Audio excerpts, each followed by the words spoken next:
Welcome to Blowing Solutions Wide Open, where we're talking about all things spiritual, as well as creating new systems in the areas of healthcare, finance, government, education, new environmental practices, and anything that helps the planet or helps humanity. My name is Addie Halkin. If you think that you have ideas or things to share in any of those areas, email me at blowingsolutionswideopen@gmail.com or type the word guest in the comments section of this video, and I'd be happy to get back with you and potentially have you come on here and share with people what you know.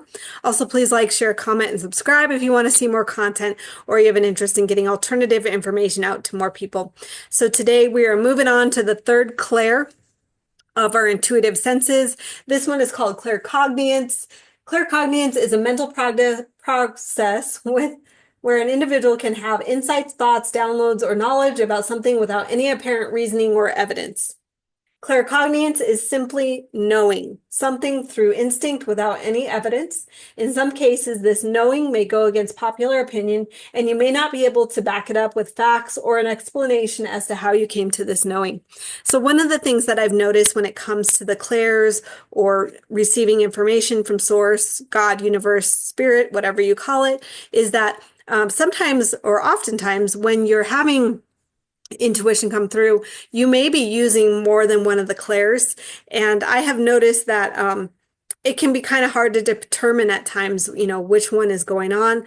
What I will say about claircognizance is that if you're having a claircognizance moment, you're getting a piece of information, but there's no real emotion attached to it. It's just information and it's just a knowing. And so, you may initially have a claircognizant experience. You may get a piece of information and then actually have an emotional reaction to it later or, right afterwards. Or you may have some clairsentience, for example, which would be intuitive feeling come through right after that. But initially, if you get a piece of information and you don't experience emotion, that is claircognizance.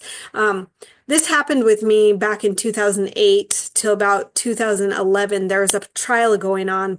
It was a pretty upsetting crime story, actually. I don't know if any of you guys remember it. It was the Casey Anthony trial. Casey Anthony was accused of murdering her daughter, Kaylee Anthony.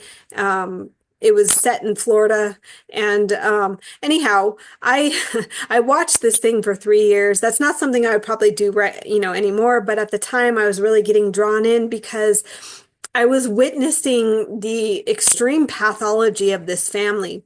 And I kept picking up on things through claircognizance. And some of the things that I was picking up on were during the trial, Casey blamed her father for some really terrible things. And what I was knowing and picking up on is that her dad was kind of like the one that, buried his head. He was kind of, if you want to call one of them the most innocent, he was probably the most innocent of the family. He was also the one that Casey was the least afraid of. And so in order to save her own skin, she blamed her dad for some things that actually were more happening with her mother and her brother.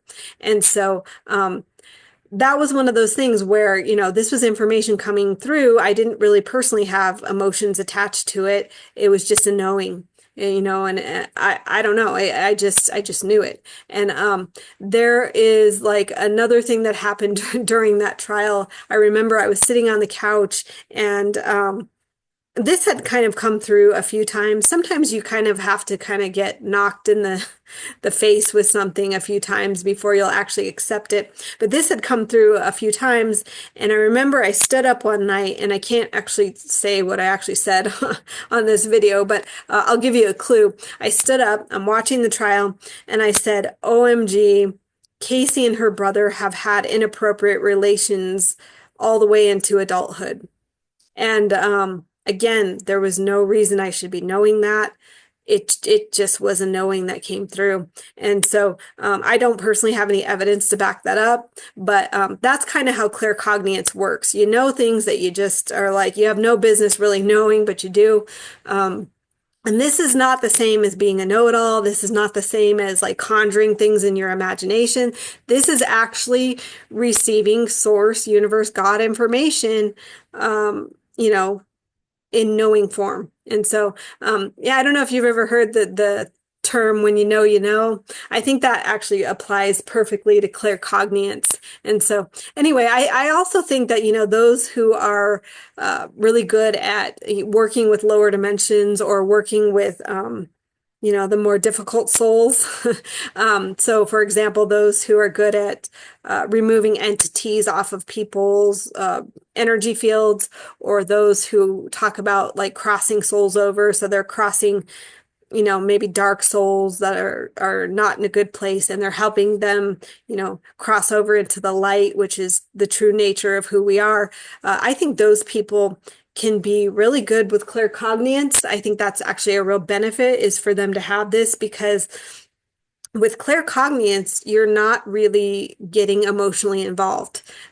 If you're like a highly clairsentient person, or, you know, which is intuitive feeling, or if you are somebody who's super empathic, working with lower dimensional souls may or may not be a good fit for you, because you really don't want to be picking up on those things. You really don't want those things anywhere near your energy field.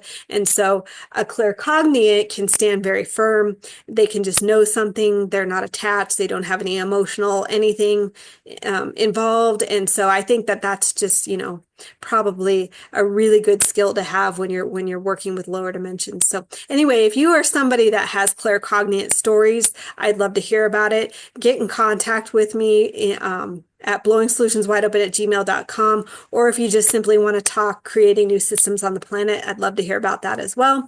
Thank you for watching. I'll catch you on the next one. Bye-bye.